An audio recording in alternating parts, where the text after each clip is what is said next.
Bienvenue aux téléspectateurs de France Info qui nous rejoignent à l'instant jusqu'à 9h. Notre invité ce matin est le ministre de l'économie. C'est peu dire qu'on a beaucoup de questions à lui poser et la première le sera par Renaud Dely. Bonjour Bruno Le Maire. Bonjour Renaud Dely. Carlos Ghosn, donc le PDG de Renault-Nissan, est toujours en garde à vue alors qu'il est à Tokyo. Il est accusé de fraude fiscale, une fraude fiscale d'avoir dissimulé près de 40 millions de revenus. Et voici comment Emmanuel Macron, le président de la République, réagissait hier à l'annonce de cette nouvelle. L'État, en tant qu'actionnaire, sera extrêmement vigilant à la stabilité de l'Alliance et au groupe. Et avec celui-ci, évidemment, à la stabilité nécessaire pour l'ensemble des salariés du groupe, auquel je veux ici dire que l'État actionnaire assurera justement tout son soutien. Carlos Ghosn devrait être écarté de Nissan lors d'un conseil d'administration qui se réunit jeudi. Peut-il rester à la tête de Renault ? Renault, je voudrais d'abord rappeler ce que ça représente, l'alliance Renault-Nissan. C'est le premier constructeur automobile au monde. Près de 10 millions de voitures qui sont produites chaque année. C'est 500 000 salariés, dont 47 000 en France. Donc notre priorité, comme l'a rappelé le président de la République, c'est la stabilité de Renault et la stabilité de l'alliance entre Renault et Nissan. Parce que face au bouleversement technologique actuel, la voiture autonome, la voiture électrique, nous avons besoin d'un constructeur qui soit fort, solide et intégré. Ensuite, il faut une gouvernance, bien entendu. Il faut une gouvernance intérimaire. Donc, je recevrai dès ce matin l'administrateur de référence, Philippe Lagayette, les représentants de l'État au conseil d'administration de Renault, pour leur demander de mettre en place immédiatement une gouvernance intérimaire, puisqu'aujourd'hui, M. Ghosn est empêché de diriger l'entreprise. Nous avons aujourd'hui un directeur général délégué, M. Thierry Bolloré, qui est de grande qualité. On verra ce que le conseil d'administration décide, mais il faut que se mette en place le plus vite possible une direction intérimaire. Pour vous, Carlos Ghosn n'est plus en état aujourd'hui de diriger le groupe ? Non, il est de fait plus en état de diriger le groupe. En revanche, nous n'allons pas demander le départ formel de M. Ghosn au conseil d'administration pour une raison qui est simple. Nous n'avons pas de preuves. Et nous sommes dans un état de droit. Je vais, dès ce matin, appeler le ministre de l'économie japonais, lui demander que nous soyons destinataires de tous les éléments qui ont été fournis par Nissan à la justice japonaise, de façon à ce que nous sachions exactement de quoi M. Ghosn est accusé. Pour l'instant, vous ne le savez pas. Quels sont les faits ? Pour l'instant, vous ne savez pas précisément. Pour l'instant, nous n'avons aucun élément à notre disposition, tels que ceux qui ont été transmis par Nissan à la justice japonaise. Et dès hier, avec Gérald Darmanin, nous avons demandé à nos services de faire toutes les vérifications d'usage sur la situation fiscale de M. Carlos Ghosn en France. Précisément. Et je peux vous confirmer qu'il n'y a rien de particulier à signaler sur ce sujet. En France, il est parfaitement en règle, Carlos Ghosn. Il était résident fiscal en France. J'ai appris hier à Bruxelles, où j'étais en réunion avec les ministres des Finances européens sur l'avenir de la zone euro. Dès que j'ai appris cette nouvelle, nous avons, avec Gérald Darmanin, demandé à nos services de vérifier la situation fiscale de M. Carlos Ghosn en France. Je ne vais pas donner plus de détails puisque ces éléments sont couverts par le secret fiscal. Sans entrer dans le détail, c'est évidemment un secret. Il payait ses impôts en France. Je peux juste vous confirmer qu'il n'y a rien de particulier à signaler sur la situation fiscale de M. Carlos Ghosn en France. Donc vous voyez que comme représentant de l'État, ses impôts en France ? Comme représentant, je ne peux donner aucun élément d'information, c'est couvert par le secret fiscal. Je vous dis juste qu'il n'y a pas d'élément particulier à signaler. Mais ensuite, il y a la présence de l'État administrateur de référence et actionnaire de référence de Renault. Quand vous demandez le départ du président de l'Alliance, du directeur général de Renault, il faut au moins que vous ayez des éléments tangibles. Si ces faits qui sont reprochés à M. Ghosn étaient avérés, mais ce serait d'une gravité considérable. Dissimuler, frauder le fisc, c'est d'une gravité d'autant plus considérable qu'on a une position élevée et un salaire très élevé. Je rappelle que j'avais demandé d'ailleurs et obtenu la réduction du salaire de M. Carlos Ghosn de 30% parce que je jugeais ce salaire totalement excessif. Alors qu'il est, je n'ai pas des éléments de fait, de preuve à ma disposition. Rappelons donc qu'il y a eu une enquête interne qui a duré plusieurs mois au sein du groupe Nissan. À l'heure qu'il est, vous avez des doutes sur la validité de cette enquête ? Et je n'ai pas à avoir de doutes, je n'ai pas à avoir des suspicions. Je dois disposer de faits, de preuves, avant de prendre une décision. Et notre responsabilité au regard de l'État, c'est la stabilité de Renault, c'est l'avenir de Renault et c'est la consolidation de l'Alliance. Parce que moi, ce qui compte pour moi, c'est ce que les salariés, aujourd'hui, à l'usine de Maubeuge, à l'usine de Sandouville, dans toutes les usines de Renault, sont en train de se dire qu'est-ce qu'il va advenir de nous. J'étais à Maubeuge il y a quelques jours avec le président de la République. On a annoncé un investissement considérable sur l'usine de Maubeuge, sur le véhicule électrique, plus de 200 personnes qui sont embauchées. C'est ça qui compte à mes yeux. Cette stabilité, Bruno Le Maire, elle exige que le conseil d'administration de Renault se réunisse rapidement ? Très rapidement. Moi, je vous dis que je vois dès ce matin l'administrateur de référence, c'est-à-dire la personne qui est en charge lorsque le président est empêché. Je souhaite que le conseil d'administration se réunisse le plus vite possible, dans les heures qui viennent, dans les heures qui viennent, qu'il désigne une gouvernance intérimaire. J'appellerai le ministre de l'économie japonais dès ce matin pour lui demander tous les éléments de preuve et lui rappeler l'attachement de la France à l'alliance entre Renault et Nissan. Parce que avoir un constructeur de niveau mondial, le premier constructeur mondial, c'est ce qui vous permet de dégager les investissements nécessaires sur le véhicule électrique, sur l'hybride rechargeable, sur le véhicule autonome, qui garantiront le succès de Renault demain. Et moi, ce à quoi je pense, je le redis, c'est à chaque salarié de Renault qui aujourd'hui est en train de prendre son travail dans l'usine de Maubeuge, de Sandouville ou d'ailleurs en France, et qui se dit qu'est-ce qu'il va advenir de nous ? Ma responsabilité, c'est de garantir que Renault reste profitable, un grand constructeur, innovant, technologiquement puissant et qui réussisse dans l'avenir. Hier, l'action de Renault a dévissé moins 8,5% à la Bourse de Paris. Est-ce que le groupe est fragilisé ce matin par ce possible départ de Carlos Ghosn ? Bien entendu que le départ de M. Ghosn et ce qui se passe actuellement fragilise actuellement l'Alliance et fragilise la situation de Renault. Raison de plus pour réagir vite, clairement, sur la base d'éléments qui sont liés au fonctionnement d'un État de droit. Une nouvelle gouvernance, qui doit être une gouvernance intérimaire, la consolidation de l'Alliance en appelant les autorités japonaises dès ce matin. On garde le modèle Renault et on garde le mariage. Mais je souhaite bien entendu que l'Alliance entre Renault et Nissan soit non seulement préservée, mais consolidée. Pourquoi ? Parce que les investissements qu'il faut faire dans les nouvelles technologies à un moment de rupture considérable de l'industrie automobile, ces investissements se chiffrent en milliards, voire en dizaines de milliards d'euros. Un petit constructeur n'a pas les moyens de financer ces investissements. Or, c'est ces investissements et cette innovation qui feront le succès de Renault demain, donc la présence de Renault sur les territoires, donc le maintien des usines, et donc la possibilité pour les salariés d'avoir un avenir solide devant eux. Il y a la tentation, d'après vous, aujourd'hui, du côté de Nissan, de reprendre son indépendance par rapport à Renault ? Mais chacun sait qu'il y a toujours eu des doutes qui se sont exprimés au Japon sur cette alliance, sur la manière dont elle fonctionnait, et ça doit faire partie des discussions que j'aurai avec mon homologue japonais très rapidement. L'alliance est dans l'intérêt de la France et du Japon, de Renault et de Nissan. Aujourd'hui, seuls des constructeurs intégrés, puissants, dégageant des marges suffisantes, peuvent voir l'avenir de manière confiante devant eux, parce qu'ils pourront financer le véhicule électrique, l'hybride rechargeable et le véhicule autonome. C'est ce que je souhaite pour Renault et c'est ce que je souhaite pour chaque ouvrier de Renault qui ce matin est à sa chaîne avec dans sa tête cette idée: qu'est-ce qui va devenir de moi ? Ma responsabilité de ministre de l'économie, c'est de leur dire: n'ayez pas d'inquiétude. Nous traitons le sujet, nous mettons une gouvernance en place et nous prenons tous les contacts nécessaires pour garantir la pérennité de l'Alliance. Bruno Le Maire, vous restez avec nous, on poursuit cet entretien si vous le voulez bien. Dans quelques instants, 8h41, l'actualité de ce mardi matin, David Doba. Carlos Ghosn n'est plus en état de diriger et l'État demande la mise en place d'une direction intérimaire pour Renault. C'est ce qu'annonce à l'instant sur notre antenne notre invité Bruno Le Maire, ministre de l'économie. Le dirigeant de l'Alliance, Renault, Nissan, Mitsubishi, est toujours en garde à vue à Tokyo. Il est soupçonné d'avoir dissimulé 39 millions d'euros entre 2011 et 2015. Et le conseil d'administration de Nissan se prononcera jeudi sur son éventuel limogeage. 4e jour de mobilisation des Gilets jaunes. Christophe Castaner dénonce une dérive totale et une radicalisation du mouvement. Il demande au préfet et aux forces de l'ordre de dégager systématiquement, mais sans heurts, les sites sensibles, notamment les dépôts pétroliers. En 3 jours de mobilisation, la mobilisation a fait 1 mort et 528 blessés. Ouverture aujourd'hui du congrès des maires de France. Objectif, restaurer le lien avec Emmanuel Macron, qui pour l'occasion d'ailleurs ne sera pas présent. Parmi les sujets sensibles, la compensation pour les communes du montant de la taxe d'habitation.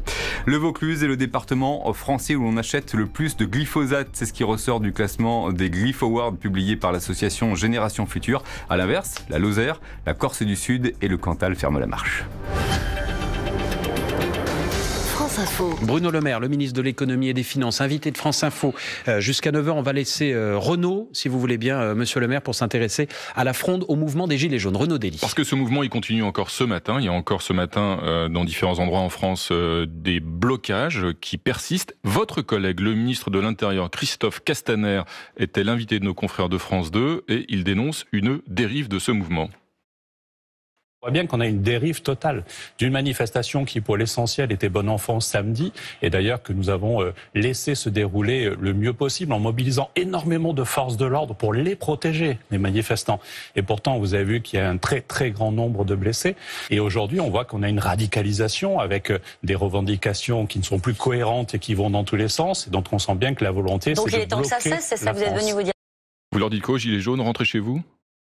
Non, je leur dis que la liberté de circulation est un principe qui n'est pas négociable dans une démocratie, dans une grande nation comme la France. Chacun est libre de circuler. Et ce principe-là n'est pas négociable. D'autant plus lorsque c'est des secours qui doivent aller se porter au secours d'une personne âgée qui vient d'avoir une attaque cardiaque, d'autant plus lorsque il y a des urgences sanitaires ou des urgences médicales. Il y a eu un certain nombre de dérives dans ces manifestations, homophobes, racistes, il y a eu de la violence, et ça n'est pas acceptable. Et je tiens à le condamner parce que on peut exprimer ce que l'on veut dans notre démocratie, mais dans le calme et dans la dignité. Elle vous inquiète, cette radicalisation ? Bien sûr, pour les jours qui toute viennent. radicalisation m'inquiète. Tout ce qui peut mettre en cause la liberté de circulation dans notre pays m'inquiète et appelle une réponse ferme et déterminée. Je pense que Christophe Castaner a parfaitement raison de rappeler que nous sommes dans un état de droit, avec des libertés, la liberté de s'exprimer, la liberté de contester, la liberté de critiquer, mais des devoirs. Les devoirs, c'est de laisser chaque citoyen français libre de circuler comme bon lui semble. Les Gilets jaunes appellent à un grand rassemblement samedi prochain à Paris pour bloquer la capitale. Est-ce qu'il faut interdire ce rassemblement, Bruno Le Maire ? C'est pas question d'interdire des libertés de s'exprimer, de manifester dans le calme et dans la dignité. Y compris si ça se passe à Paris, à 2 pas de l'Élysée, comme on a pu le voir le week-end dernier avec des manifestants qui sont arrivés à 200 mètres de la présidence. Ce sera au ministre de l'Intérieur d'apprécier ce qu'il est raisonnable d'autoriser ou ce qui doit être interdit. Je redis simplement que la liberté de circulation des personnes, des véhicules, de n'importe quel citoyen sur le territoire français, c'est quelque chose qui ne peut pas être négocié. Bruno Le Maire, Édouard Philippe, le Premier ministre, a utilisé une expression dimanche soir sur France 2. Je voudrais qu'on l'écoute et que vous réagissiez juste après, dans quelques instants, si vous voulez bien. Le ras-le-bol fiscal qui a été exprimé, c'est vrai. Je suis pas sûr qu'il n'y ait qu'un ras-le-bol fiscal qui a été exprimé. Donc vous comprenez, mais il y a un ras-le-bol fiscal. Il y a un ras-le-bol fiscal. Évidemment que je le comprends. Mais non seulement je le comprends, mais un des engagements qui a été pris et qui sera tenu, Monsieur Delahousse, par ce gouvernement, c'est de faire en sorte qu'à la fin du quinquennat et dès cette année, le niveau d'impôts et de taxes, on dit parfois les prélèvements obligatoires, diminue. L'expression ras-le-bol fiscal, elle a pourri le quinquennat de François Hollande. Est-ce que vous la reprenez vous aussi dans votre bouche ? Il y a une dérive fiscale au cours des 10 dernières années, avec une augmentation de la pression fiscale, des taxes, des impôts sur les Français. Voilà, c'est la réalité, c'est la situation que nous avons trouvée. Nous inversons cette tendance. Ça fait 18 mois que vous êtes au pouvoir. L'ISF, c'est pas François Hollande, par exemple. Mais nous le supprimons, l'ISF, donc nous allégeons bien la pression fiscale. D'ailleurs, on nous le reproche. Est-ce que c'était une bonne idée de commencer par supprimer l'ISF ? Mais nous avons aussi commencé par supprimer une partie de la taxe d'habitation.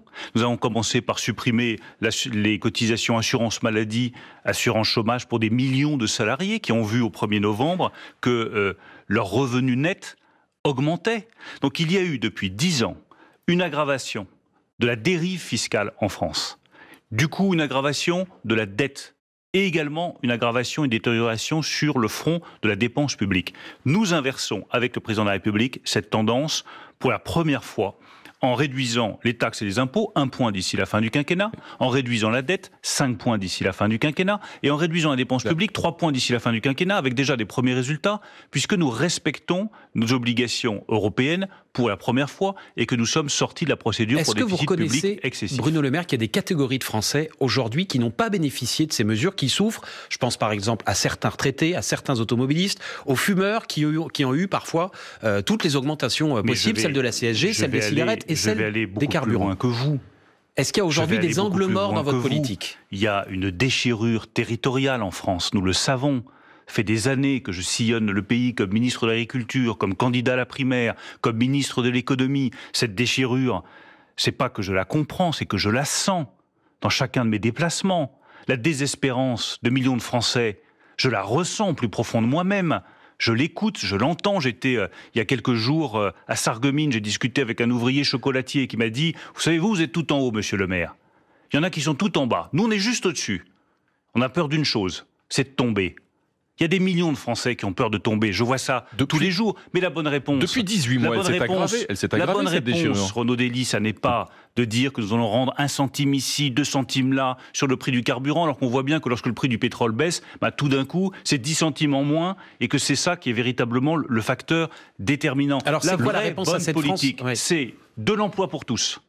Et je suis heureux de voir que sur le front du chômage, le chômage commence à reculer. C'est la réindustrialisation, la reconquête industrielle pour qu'il y ait des emplois dans ces territoires. C'est la couverture en fibre à très haut débit de tout le territoire et de tous les Français d'ici 2022 parce que c'est ce qui permettra de maintenir de l'activité. C'est une attention de tous les instants aux territoires les plus reculés, aux territoires ruraux, aux villes moyennes, dont je suis, je le rappelle, un élu, puisque je viens du département de l'Eure, et que ces territoires qui ont le sentiment d'être abandonnés, relégués, où il y a de la désespérance, je les connais intimement. Vous parlez de l'emploi, la bonne politique, je le redis, la bonne solution, c'est pas de dire à tous ces millions de Français, on va vous baisser le prix du carburant d'1 ou 2 centimes, c'est de leur dire, vous allez avoir des emplois, on va s'occuper de vous, on va mettre des services publics de qualité et les territoires seront notre priorité. Vous parliez de l'emploi, Bruno Le Maire, les derniers chiffres du chômage sont tombés ce matin. Il ne baisse plus le chômage en France, 9,1% sur les chiffres officiels, ceux de l'INSEE, ceux qu'on ne peut pas remettre en cause. Le chômage ne baisse pas en France. Il a baissé depuis 1 an. Enfin, pardon de vous contredire. Il ne baisse plus sur le dernier trimestre. Il a baissé de 0,5 points sur une année et on doit poursuivre notre effort de formation, poursuivre notre effort pour soutenir l'industrie. Nous allons, avec le Premier ministre, annoncer cette initiative de territoire d'industrie d'ici quelques jours qui permettra de reconquérir industriellement un certain nombre de territoires. Et pour revenir à la fiscalité, non seulement il faut poursuivre la baisse des taxes et des impôts pour tous les Français, il faut le faire aussi pour notre industrie. Et je continuerai à livrer le combat pour que d'ici 2022, nous baissions les impôts de production du secteur industriel français. Est-ce que tous les outils aujourd'hui sont sur la table, Bruno Le Maire, ou est-ce que vous dites aux Français il y aura d'autres baisses d'impôts que vous ne connaissez pas encore d'ici à la fin du quinquennat? Ou est-ce qu'on sait déjà tout? Non, c'est pas tout, puisque vous pouvez avoir une conjoncture qui s'améliore. Une baisse de l'impôt sur le revenu, par exemple, c'est possible un jour d'ici la fin du quinquennat? Moi, je ne ferme aucune porte du moment que cela reste dans la direction fixée par le président de la République et sur laquelle il a été élu. Baisser les impôts, baisser la dépense publique, baisser la dette. Et si nous pouvons, d'ici la fin du quinquennat, baisser un peu plus vite les impôts et les taxes des Français, s'il y a la moindre possibilité de le faire dans le cadre du rétablissement de nos finances publiques, eh bien je serai très heureux de pouvoir le faire. Mais de manière responsable, parce que quand j'entends l'opposition qui vous explique à gauche qu'il faut dépenser 60 milliards de plus, ou à droite qu'il faut un chèque carburant qui coûte 15 milliards d'euros et qui sera financé par des recettes de péage, c'est-à-dire par l'augmentation du prix des péages pour les Français, franchement, c'est pas ça qui va nous permettre de redresser le pays. Bruno Le Maire, invité de France Info jusqu'à 9h, 8h51, David Daubas pour le rappel de l'actualité. La réaction du gouvernement était attendue, elle est donc intervenue il y a quelques instants, vous l'avez probablement suivi. Sur France Info, par le biais de notre invité Bruno Le Maire, il demande une gouvernance intérimaire pour Renault. Il recevra d'ailleurs dans la matinée les administrateurs du groupe. Selon le ministre de l'économie, l'arrestation de Carlos Ghosn fragilise l'alliance Renault-Nissan-Mitsubishi. Carlos Ghosn toujours en garde à vue à Tokyo pour des soupçons de dissimulation de revenus. On évoque la somme de 39 millions d'euros.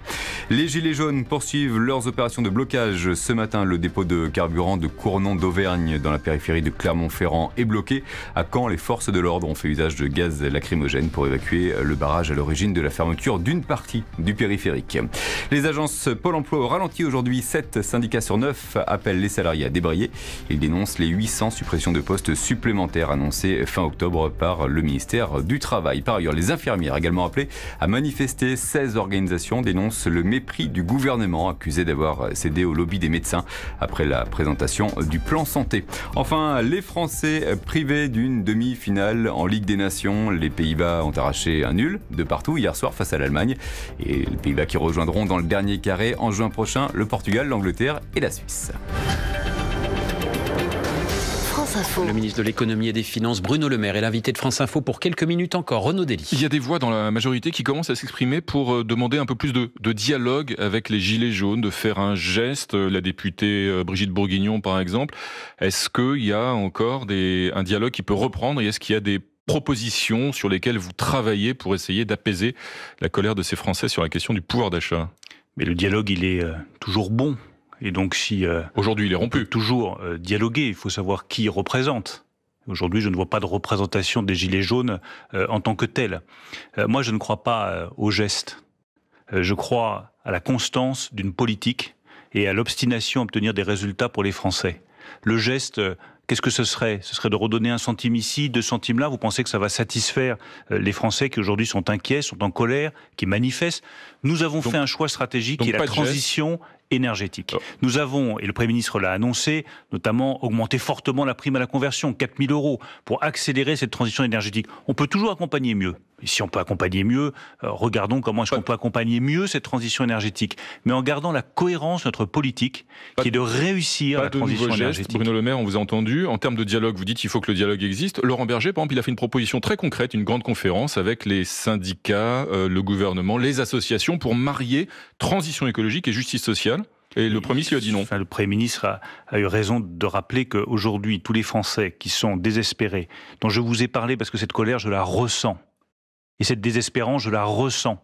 Comme élu et à chacun de mes déplacements, ils n'attendent pas de gestes, de conférences. Ils attendent des résultats d'une politique. Et ils sont impatients. Ils nous disent, mais quand est-ce qu'ils vont venir pour nous, les résultats de cette politique? Ceux qui travaillent ont vu que leur salaire augmentait. Le chômage, nous devons arriver à le faire baisser plus vite. La réindustrialisation, nous devons y mettre toute notre énergie. Mais gardons notre cap avec constance, avec fermeté, et avec un souci constant d'explication, de pédagogie sur où nous voulons aller. Si nous regardons la direction qu'a fixée le président de la République, c'est la souveraineté de la France qui est en jeu.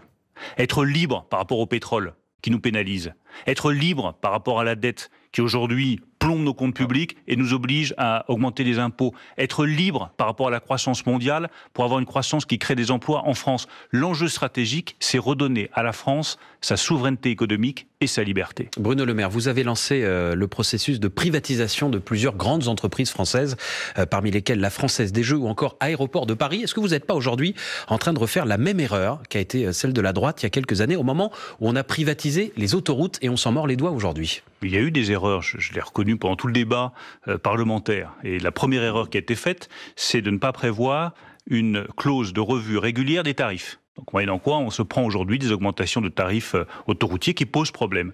Donc, il y aura, pour Aéroports de Paris, un cahier des charges très strict, une révision régulière des tarifs, de façon à ce que l'État puisse garder la main sur les tarifs. C'est une poule aux odeurs incroyable, Aéroport de Paris. Aujourd'hui, ça rapporte des centaines de millions à l'État. Pourquoi s'en priver pour aller le vendre une fois et une seule fois et toucher l'argent une seule fois? Parce que je préfère que l'État investisse dans l'intelligence artificielle, dans le stockage des énergies renouvelables, dans toutes ces technologies de rupture qui feront demain la liberté et la souveraineté de la France. Si certains préfèrent que l'État gère des boutiques de luxe et des hôtels qui représentent la majorité des recettes d'Aéroports de Paris, très bien. C'est pas ma conception de l'État. Pour moi, l'État doit préparer l'avenir de vos enfants, de nos enfants, c'est-à-dire leur permettre d'avoir à leur disposition des technologies de pointe financées par la recherche et donc par une partie d'argent public. C'est un choix stratégique que nous faisons. Je le redis, si certains préfèrent que l'État gouverne sur des choses qui ne sont pas au cœur de ses missions, comme c'est le cas pour Aéroports de Paris, eh bien, c'est libre à chacun de faire ce choix-là, ce ne sera pas le nôtre. Quand on privatise, ce qui compte aussi, Bruno Le Maire, c'est le choix de l'actionnaire. Évidemment, il y a un rapport de la Cour des comptes qui est extrêmement cinglant sur le cas de la privatisation de l'aéroport de Toulouse. C'était en 2014-2015. C'était votre prédécesseur, un certain Emmanuel Macron, qui était ministre de l'économie à l'époque. Et en l'occurrence, la Cour des comptes accuse l'actionnaire chinois de l'aéroport de Toulouse, aujourd'hui, suite à cette privatisation, de vider les caisses. Vous avez regardé, vous avez tiré les leçons de cet échec? Mais si vous lisez tout le rapport, vous verrez qu'il reconnaît aussi que Emmanuel Macron a tiré les leçons de ces difficultés, notamment pour la privatisation de Lyon et de Nice. Et nous en tirons les leçons pour ADP. Contrôle des tarifs, cahier des charges très strict, obligation d'investissement pour celui qui prendra la concession d'Aéroports de Paris. Choix de l'actionnaire. Et je rappelle aussi choix de l'actionnaire ou pas? Tout ce qui est contrôle des frontières, contrôle des personnes reste dans les mains de l'État et que 70 ans plus tard, à la fin de la concession, l'État récupère l'intégralité de cet actif stratégique. Est-ce que vous aurez simplement pendant quelques années la gestion à un acteur privé? Est-ce que vous aurez votre mot à dire sur le choix de l'actionnaire, sur celui qui va finalement diriger l'aéroport de Paris, ou est-ce que c'est simplement celui qui mettra le plus d'argent sur la table? Et bien sûr qu'il y aura des critères qui nous permettront de choisir. C'est pas uniquement le plus offrant, sans qu'il réponde à un cahier des charges très strict. Nous encadrons cette privatisation, de manière très stricte pour garantir la protection des intérêts stratégiques des Français. Merci à vous, Bruno Le Maire, ministre de l'économie, d'être venu ce matin sur France Info. Je rappelle que vous avez donc demandé une gouvernance intérimaire pour Renault. C'est l'une des principales informations qu'on a eues ce matin avec vous ce matin. Merci d'être venu dans le studio de France Info.